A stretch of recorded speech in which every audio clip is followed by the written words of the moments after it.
Salut tout le monde, bienvenue au podcast Dumbbell et Domination. Cette semaine, je vous partage 5 trucs que j'ai retenus du livre Good to Great. Personnellement, c'est un de mes livres favoris. Je l'ai lu plusieurs fois. Et ce livre-là, dans le fond, Good to Great, c'est Jim Collins qui écrit ça. Puis dans le fond, le concept, là, c'est qu'il a fait une étude, lui et son équipe, dans 50 ans environ. Il a étudié qu'est-ce qui fait en sorte qu'une business passe d'une bonne business à une excellente business. Donc, qu'est-ce qui fait en sorte qu'elle devient excellente et aussi qu'elle maintient à travers le temps. Puis ça, c'est super intéressant parce que c'est pas parce que ta business, elle roule pendant 2 ans qu'elle va rouler pendant 20 et 50 ans. Donc, c'est un excellent ouvrage à étudier les meilleures compagnies qui sont passées de bonnes à excellentes. I won't deny it. I'm a straight rider. You don't wanna fuck with me. Salut tout le monde, bienvenue au podcast Dumbbell et Domination. Cette semaine, je vous parle des 5 choses que j'ai retenues du livre Good to Great. Pour moi, c'est mon livre fort des 2 dernières années. Je l'ai lu 3 ou 4 fois. Je l'étudie, je relis, je prends l'information, je l'applique. Et une des phrases qui m'a le plus marqué par rapport à la lecture, par l'information, en 2017, j'ai fait beaucoup de formations avec Stéphane Cazot. Ceux qui ne connaissent pas Stéphane, c'est Kilo Strength Society. Il a bâti un gros système d'entraînement. Ça a été, il a été mentoré par Charles Poliquin beaucoup. Il s'est mis à travailler au groupe Poliquin. C'est là que j'ai découvert en faisant PICP niveau 3. On avait été à Rhode Island. C'était lui qui s'occupait de ça avec Alexandra. Et c'est avec lui aussi que j'ai fait mes PICP niveau 1, niveau 2 à Québec dans ce temps-là. Et Stéphane, à un certain moment donné, je faisais des internships privés avec un petit groupe. Là, on était 4-5 du Québec. On s'en allait là. On a fait ça 2 années de suite. À son gym en Californie, on avait passé une semaine de temps. Moi, je me prenais des privés le matin avec lui là, pour voir comme vraiment qu'il me coach, sa méthodologie et tout ça. J'ai pris du coaching 1 an avec lui. Puis que ça a été quelqu'un qui m'a vraiment aidé côté, oui, information, tout ça, mais à quel point que les détails, à quel point il y avait une méthodologie de travail, à quel point il était sharp dans ses affaires. Il m'a appris beaucoup côté technique, théorique et tout ça, mais beaucoup côté humain. Puis à certains moments donnés, on parlait de livres. Puis je disais, c'est quoi le livre d'entraînement, mettons? Puis là, il me disait, moi, c'est le livre de Vladimir Zastirski. Je me souviens plus du titre, je me souviens du nom de la personne. C'est un peu drôle, mais... puis dans le fond, il me disait qu'il lisait comme 2, 3, 4, 5 fois par année, c'était sa Bible. Puis je suis comme, y en a-tu d'autres? Puis comme, non, parce qu'il dit, j'aime mieux lire un livre 52 fois que de lire 52 livres une fois. Puis là, ça a vraiment rentré dans ma tête. J'étais comme, c'est exactement ça que je fais. Parce que dans ce temps-là, je lisais un livre par semaine. Puis dans le fond, j'étais comme, qu'est-ce que je me souviens de tel livre? J'ai aucune idée. Qu'est-ce que je me souviens de tel livre? Ah, tu te souviens plus trop. Fait que depuis ce temps-là, pour vrai, je vise un 10 à 12 livres par mois. Non, par année. Mais je vais relire les mêmes livres 2-3 fois. J'ai des livres forts, mettons, que je vais relire plusieurs fois. Donc, Good to Great, c'en est un. Dans la place où est-ce que je suis rendu, avec la compagnie, tout ça, pour moi, ça a été un game changer, ce livre-là. Puis à toutes les fois, je le relis, étant donné qu'on a avancé dans certaines sphères. Là, je suis comme, OK, je comprends mieux ce concept-là, etc., etc. Donc, je vais vous partager 5 grands points qui m'ont marqué, qui peuvent vraiment vous aider, selon moi. Donc, le premier point, c'est de devenir un leader de niveau 5. Et vous m'avez peut-être déjà entendu parler des 5 niveaux de leadership de John Maxwell. Et là, c'est des niveaux différents. C'est pas le même... c'est encore 5 niveaux, mais c'est pas la même affaire. Puis le premier niveau, c'est d'être un individu à haute capacité. Donc, t'es quelqu'un qui est productif, t'es quelqu'un qui est à ses affaires, t'es quelqu'un qui délivre des résultats. Donc, t'es un humain à haute performance. Si tu n'es pas un humain à haute performance, comme t'as déjà pas la base du leadership, donc tu devrais travailler là-dessus avant de commencer à travailler d'autres choses. Après ça, tu montes au level 2, qui est un membre contributeur. Donc là, dans ton équipe, dans ton entourage, avec tes clients, tu deviens quelqu'un qui contribue au bien-être des autres, à l'avancement des autres. Après ça, niveau 3, on devient un manager compétent. Donc, on commence à être capable de manager du monde.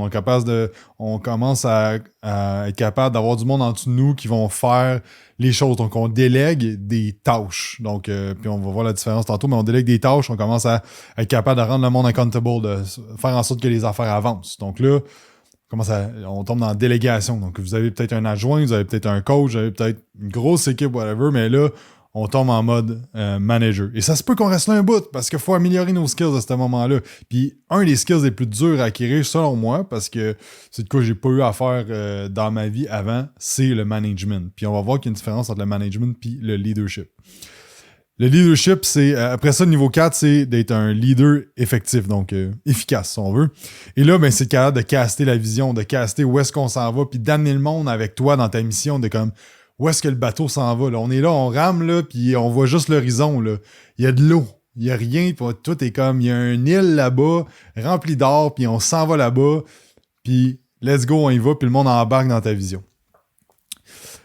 Puis le niveau 5 exécutif, le niveau 5 de leadership, c'est quelqu'un qui bâtit du greatness, donc quelque chose de complètement extraordinaire, via deux choses. Puis c'est ça qui parle qu'un bon leader de niveau 5 a.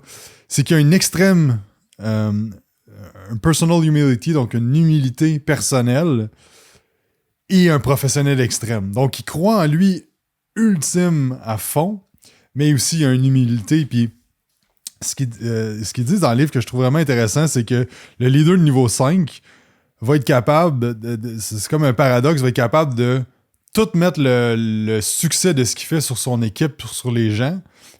Par contre, quand ça va mal, de prendre 100% responsabilité. Puis ça, c'est quelque chose que je vois souvent, puis que moi, j'ai travaillé aussi, puis que j'ai travaillé beaucoup à travers les années. C'est comme de dire « I'm the shit », puis quand ça va pas bien, c'est la faute de mon team. Mais c'est le contraire, de switcher ça. De comme à quel point que tu peux dire que tout ce qui arrive de bon, c'est à cause de ton team, parce que la réalité, c'est ça. Puis aussi, d'attribuer que quand ça va pas bien, c'est 100% ta responsabilité. Puis tu sais, c'est une question d'ego. Puis la semaine passée, on faisait un brainstorm avec l'équipe à savoir comme, OK, ben l'offre de service, c'est quoi tous les frais cachés? Donc, c'est un concept que Julien Haroun, il a même fait un podcast là-dessus qui m'a amené. C'est comme, il y a des frais cachés. Par exemple, il donnait l'exemple d'un bureau. Moi, si je veux changer mon bureau, ben, oui, il y a les frais du bureau, il y a les frais de quelqu'un, mais qui vient pour me porter le bureau. Mais l'affaire, je fais quoi avec mon ancien bureau? Ça, c'est un frais caché, parce que là, c'est comme, ben là, je sais plus quoi faire, puis là, ça peut nuire à l'achat. Fait que là, on brainstormait là-dessus. Puis là, il y a des idées qui sortaient, puis il y avait plein d'idées que j'avais déjà de marquer. Ben, pas plein d'idées, mais il y avait une couple d'idées que j'avais déjà de marquer.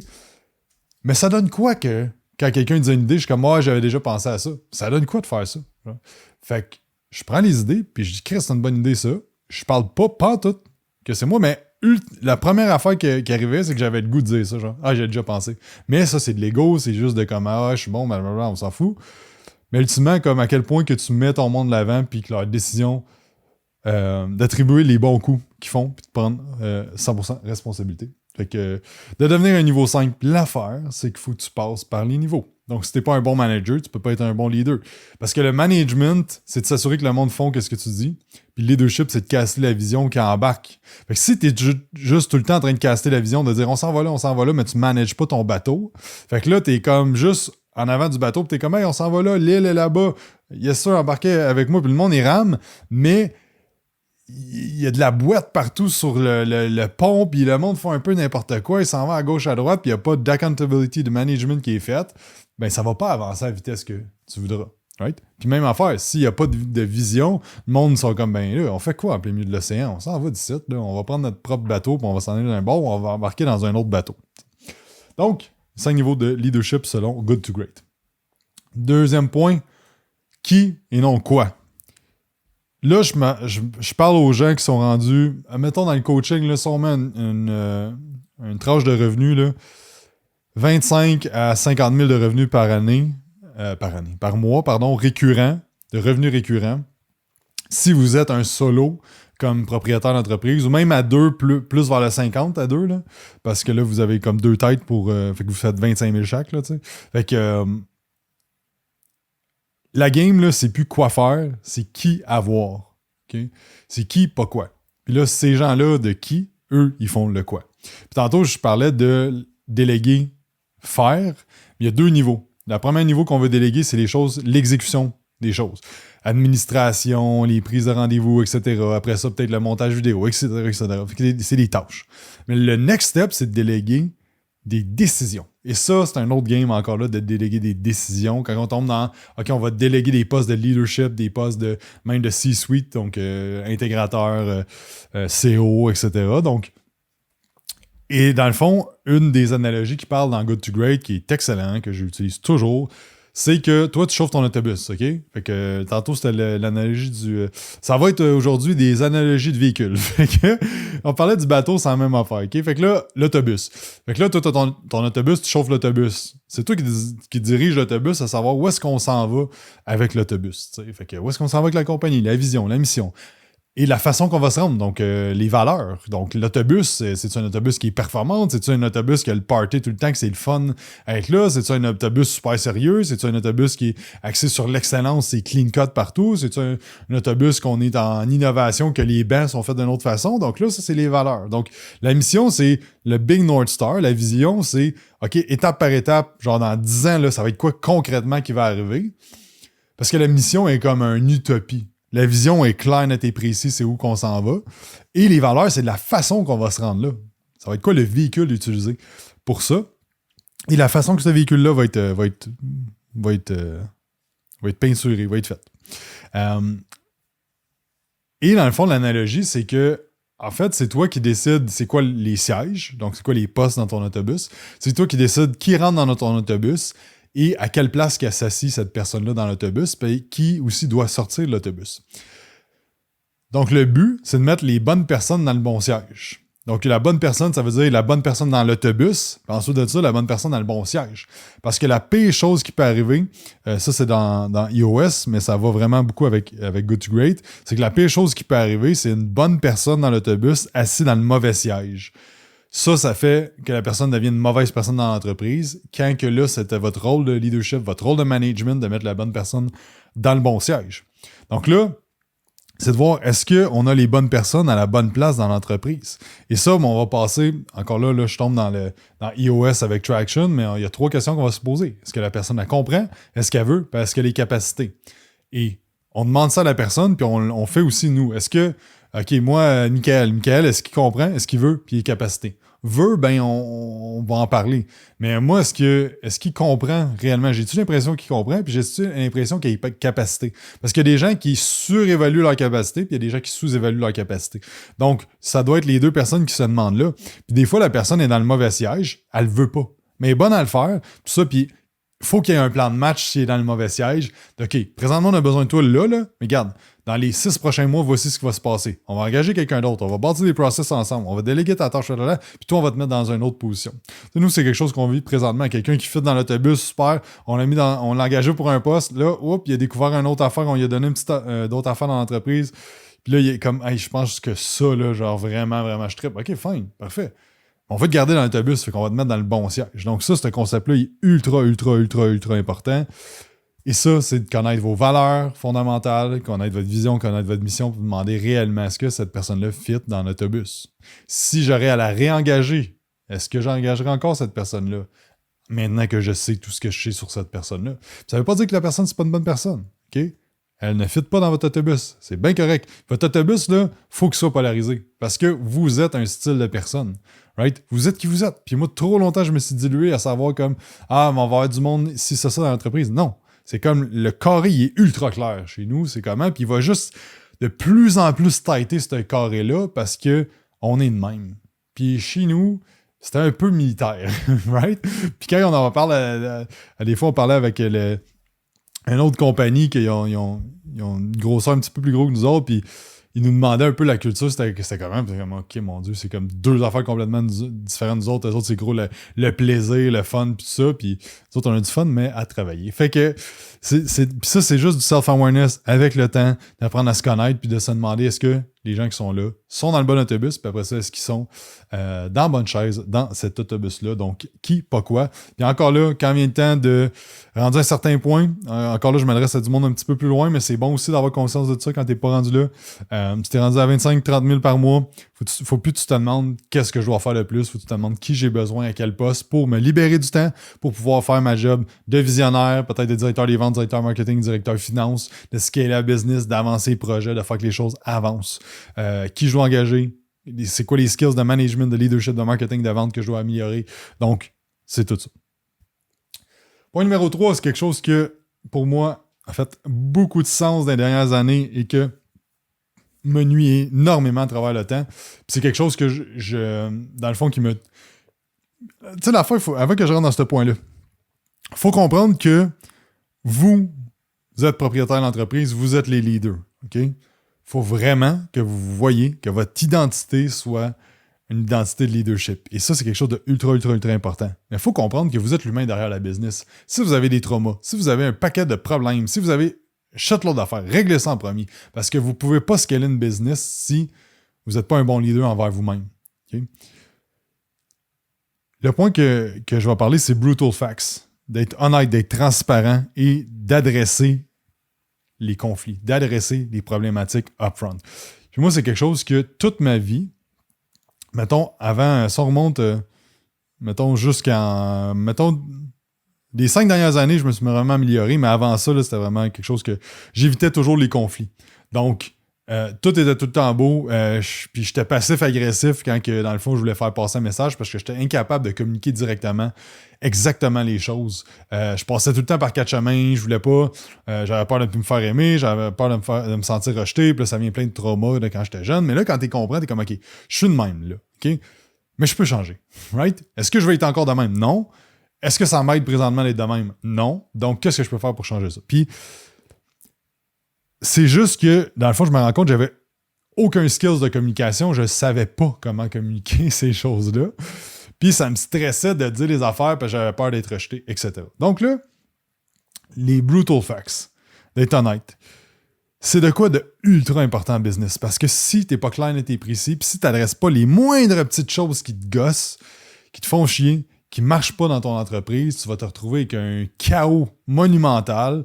Tu vas peut-être bâtir une business, faire une couple de millions par année, mais tu vas détester le monde à l'intérieur, tu vas être resentful envers eux, comme tu n'auras pas de confiance, ça ne marchera pas. Right? Il y en a plein de monde que, tu sais, quand tu entends les employés, c'est de la merde, comme c'est ça qui est arrivé. Right? C'est qu'il a manqué de communication, il a manqué de standards, il a manqué de culture d'entreprise, il a manqué de valeur. Puis je dis pas que c'est facile d'avoir du monde. C'est extrêmement difficile d'avoir une équipe. Extrêmement difficile. Je répète, extrêmement difficile. Comme. Puis je vois là, le monde là, qui essaie de scaler vite en ayant des équipes, là, puis là, ils sont comme après un an, ils sont comme ah, ben tabarnak, pas si facile que ça. Ben non, c'est pas si facile que ça. Okay? C'est l'affaire la plus dure, la gestion humaine, selon moi. Là. C'est l'affaire la plus dure. Puis je parlais avec une cliente qui est chez Compton depuis 7 ou 8 ans, et puis elle est DG d'une compagnie, puis elle me disait, ça fait 15 ans que je gère les humains, puis c'est encore le défi numéro 1 de gérer les humains, tu sais, parce que, on est complexe comme humain, puis les temps changent, puis, tu sais, comme tout change, puis il faut s'adapter, donc il faut comprendre ça. Okay? Puis, c'est ça, de ne pas avoir peur du conflit. Le conflit, c'est bon. Puis ça, c'est quelque chose que, moi, j'ai longtemps à comprendre que, dans le fond, là, t'es bien mieux de confronter exactement le problème là, tant qu'à attendre, puis de dire, moi, j'avais tendance à me dire, ah, regarde, c'est-tu vraiment grave qu'il a laissé ses affaires? C'est-tu vraiment grave? Il est arrivé une minute en retard. C'est-tu vraiment grave? C'est-tu vraiment grave? Puis là, en fait, c'est que c'était pas si c'était vraiment grave ou pas. C'est que j'évitais de dire ce que j'avais à dire. Comme, moi, ça marche pas une minute en retard. Tu peux pas arriver une minute en retard avec les clients. Moi, ça passe pas. Genre, ça passe pas. T'arrives une minute en retard, tu te fais avertir, c'est sûr, c'est sûr. Donc là, c'est vraiment de ne pas avoir peur de dire des brutal facts about les gens qui travaillent avec toi, mais aussi d'être transparent de comme, il y a un problème là, présentement dans le business. Il y a un problème avec tel département. Et de toujours amener le conflit avec des questions, de savoir comme, est-ce que tout va bien? Qu'est-ce qui se passe? Là? On voit qu'il y a quelque chose, puis d'aller vraiment à root cause, d'aller à la cause profonde de qu'est-ce qui amène ces problèmes-là, puis d'être en dialogue et non en débat. Donc, on est du même bord de la table, là, ensemble, là, on travaille ensemble, là. On n'est pas en confrontation. Je pense que t'as tapé sa tête, mais ça marche pas. Comme viens ici, on va jaser, on va trouver une solution ensemble. Puis d'être capable de créer une autopsie de vraiment deep down, c'est quoi la racine du problème, là? Où est-ce qu'elle est, là? Parce qu'il y a bien des problèmes qu'on essaie de régler qui sont en surface. Mais il faut aller deep down, c'est quoi le problème? Où est-ce que c'est réellement le problème? Le défi, whatever, comment tu peux arriver à ça, puis de bâtir un genre de système de red flag. Dans le livre, il parle de ça, de comme. C'est quoi comme les red flags pour toi que comme, OK, ça passe pas, c'est un red flag, puis qu'est-ce qu'on fait dans ces moments-là? Autant au niveau de, je sais pas, moi, exemple, mettons, je vais te dire un exemple, là, mais tu roules des ads, ton coût d'acquisition, mais à quel moment tu sais comme ça marche plus? À quel moment que comme, si tu fais des publications sur les réseaux sociaux, à quel moment tu te dis, OK, ouais, là, il faut changer de stratégie parce que ça marche pas? À quel moment que tu rencontres quelqu'un, justement, c'est quoi le process de comme, si quelqu'un arrive en retard une fois, y es-tu rencontré? Après ça, c'est à quel moment qu'il y a un avertissement verbal, après quel moment qu'il y a un avertissement écrit, à quel moment qu'il y a une suspension, à quel moment que. Tu sais, de tout process, d'avoir des red flags, de trucs qui. Un peu automatiser votre processus décisionnel avec ça. Là, tu sais. C'est ça. Puis, tu sais, c'est de garder. Il va toujours avoir des défis dans l'entrepreneuriat, puis c'est ça qui rend ça nice, tu sais. Il va toujours avoir de l'apprentissage à faire, et tout ça, mais il faut toujours garder comme confiance à ce que ça va aller mieux, même si présentement vous êtes peut-être d'un orage, vous êtes comme « Hey, j'ai aucune idée comment on va réussir à s'en sortir de ça. J'ai l'impression qu'il y a des problèmes partout dans ma business. Il y a des feux partout. Il faut jouer aux pompiers, mais comme garde confiance. » Puis, comme déjà de réaliser, tu sais, le brutal fact, c'est aussi pour nous autres de réaliser qu'il y a des choses qui vont pas bien dans notre business, des adresser une par une, régler un problème. Puis chaque défi, chaque problème que tu as, c'est quoi la root cause? Parce qu'il y a peut-être 6 problèmes qui viennent de la même cause. Donc là, si tu essaies d'éteindre 6 feux, mais dans le fond, c'est qu'il y en a un seul qui alimente les 6, ben t'es bien mieux d'aller éteindre celui qui alimente les 6. Donc ça, c'était pour les brutal facts. Le prochain point, c'est le hedgehog concept, donc le concept du hérisson. Et dans le livre, ce qu'il dit, c'est que le hérisson, le principal prédateur du hérisson, c'est le renard. Et le hérisson, quand il se fait attaquer, il y a une seule méthode que lui, c'est tout petit, un hérisson. Là. Ça se bat pas, il va pas comme commencer à faire des moves. La seule affaire, c'est qu'il se met sur lui-même puis il devient une boule avec des pics, right? Donc là, le renard, lui, par contre, il essaie tout le temps de l'attaquer d'une autre façon différente, mais ultimement, c'est très rare que le renard va être capable de tuer les hérissons. Parce que le renard essaie tout le temps plein de tactiques à gauche, à droite, mais quand il arrive, le hérisson fait toujours la même tactique. Puis qu'est-ce qui arrive quand il fait tout le temps la même tactique? Il est super efficace à faire cette tactique-là. Puis le renard, lui, ben, il devient bon dans tout, mais bon dans rien, parce qu'il essaie tout le temps plein d'affaires, puis il échoue tout le temps à cette tâche-là de tuer l'hérisson. Donc, le concept, c'est en business, c'est la même affaire. Vous devez devenir excellent à faire une seule chose. C'est pour ça que dans le mastermind, on parle tout le temps une seule offre de service. Un client avatar, une seule offre de service, une seule façon d'acquérir ce monde-là jusqu'à temps que tu atteignes 1 million de revenus par année récurrents. Une seule affaire. Un seul client cible. Une seule affaire. Donc, c'est ça le concept Hedgehog. Je pense que si vous êtes un entrepreneur qui est vraiment plus dans l'innovation, dans le visionnaire, vous allez avoir 1000 idées, vous allez avoir 1000 opportunités. Plus ça va aller, plus vous allez avoir d'opportunités. Puis si vous avez écouté mon podcast où est-ce que je parle que je fais du surf, donc les leçons de surf que ça s'appelle, je me souviens plus de l'épisode, mais allez écouter ça. Ben, c'est pas toutes les opportunités qui sont bonnes à prendre, right? Donc, le Hedgehog concept, c'est de dire, OK, j'écris qu'est-ce que je suis bon à faire, puis c'est quoi la chose que je vise, puis je vais juste taper là-dessus pour devenir excellent. Fait qu'il y a 3 points pour trouver son Hedgehog. Toi, c'est quoi là, ton concept hérisson? C'est qu'est-ce que tu es passionné, qu'est-ce qui te passionne, qu'est-ce que tu es le meilleur au monde à faire, puis qu'est-ce qui va t'apporter de l'argent. OK? Parce que, tu sais, je veux dire, je suis peut-être bon pour le meilleur au monde pour flipper des canettes de bubbly puis qui retombent à la bonne place, mais est-ce que je suis capable de monétiser ça? C'est ça l'affaire. Puis, il y a aussi un concept de quand on crée une offre de service, quand on vise un avatar client, l'avatar client, il faut que tu sois bon à l'aider, il faut que ça te passionne, mais il faut qu'il y ait le potentiel de donner de l'argent. À un moment donné, on vit dans un monde économique. Là. Si tu veux scaler tes affaires, si tu veux vivre ta vie de rêve, si tu veux bâtir un empire, si tu veux. Comme ça prend de l'énergie, puis l'énergie, c'est l'argent, tu sais. Fait que, tu sais, si tu veux vendre l'entraînement pour le monde qui sont sans abri, ben, comme, t'es peut-être passionné, t'es peut-être le meilleur au monde, mais comme Colin, ils n'ont pas les moyens monétaires, tu sais. Fait faut pas oublier ça. Donc, pour créer comme, c'est quoi que sur quoi je focus, qu'est-ce que je suis passionné, qu'est-ce que je suis le meilleur au monde à faire, et est-ce que c'est un bon engin économique pour moi. Le dernier point, c'est la culture de discipline. C'est une des choses les plus importantes d'avoir une culture de discipline, d'avoir des gens disciplinés, d'avoir des gens qui vont faire whatever it takes pour faire bien leur job, exécuter violemment, rapidement. Ça va faire un monde de différence si vous avez une équipe qui est super performante. Okay?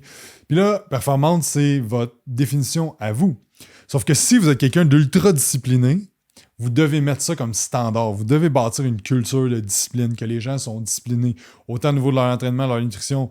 Je pense que comme si on a une business de coaching, il faut quand même que le monde soit discipliné avec leurs trucs, mais aussi discipliné au niveau du time management, au niveau de l'énergie management, au niveau de leur émotion. Il y a comme plein de choses qu'il faut que tout le monde soit le plus discipliné pour pouvoir avancer ce bateau-là à vitesse grand V, puis atteindre l'île, puis dominer l'île, puis après ça, se dire, gars, il y a une île plus grosse là-bas, puis on va aller vers une autre vision, puis on va continuer, ou on va grandir l'île, on va faire de quoi de malade sur cette île-là. Donc, peu importe quoi votre vision à travers ça. Donc, en résumé, c'était les 5 points que j'ai retenus du livre Good to Great. Je vous suggère fortement de le lire. Si vous voyez, moi, je mets des petits post-it. J'ai écrit dans ce livre-là. Je souligne toutes les affaires. C'est un livre ultra, ultra puissant. Si vous êtes dans les eaux de 25 à 50 000 par mois minimum, si vous êtes au-dessus de ça, vous n'avez pas lu ça comme let's go. Là, c'est vraiment une bible. Pour moi, je pense que chaque PDG de compagnie devrait lire ce livre-là. Et c'est vraiment... moi, ça m'a aidé énormément. Ça m'aide encore, je le relis. Et dans le fond, c'est parce que j'étais en train de refaire un résumé de ça, que j'étais comme, faire un podcast là-dessus. Puis je me remettais dedans de ce livre-là. Donc, en résumé, devenir un leader de niveau 5 selon Good to Great, mais aussi un niveau 5 selon John Maxwell. Je pense que les deux sont bons. Qui, pas quoi. Donc, l'analogie d'autobus. D'avoir des brutal facts, donc de voir réellement transparent avec les gens, mais aussi avec les facts de votre entreprise. Si votre taux de closing, vous ne l'avez jamais calculé, c'est peut-être intéressant. Si votre taux de renouvellement, vous ne l'avez jamais calculé. C'est pas le fun à voir des fois quand tu es comme finalement, on a 25% de renouvellement année après année. Ouais, c'est pas le fun pour l'ego, mais ça va vous aider réellement à progresser. Vous avez besoin d'avoir les faits. Agile Concept, donc le concept de l'hérisson, une seule chose, et bâtir une culture de discipline. Donc, sur ce, merci d'avoir écouté. J'espère que ça vous aide les podcasts, j'espère que vous appréciez ça et que surtout, vous mettez en application ce qu'on parle dans ces podcasts-là. Merci de faire un 5 étoiles sur iTunes, laisser un commentaire, 5 étoiles sur Spotify, vous abonner à la chaîne YouTube. Et sur ce, on se parle la semaine prochaine. Bye!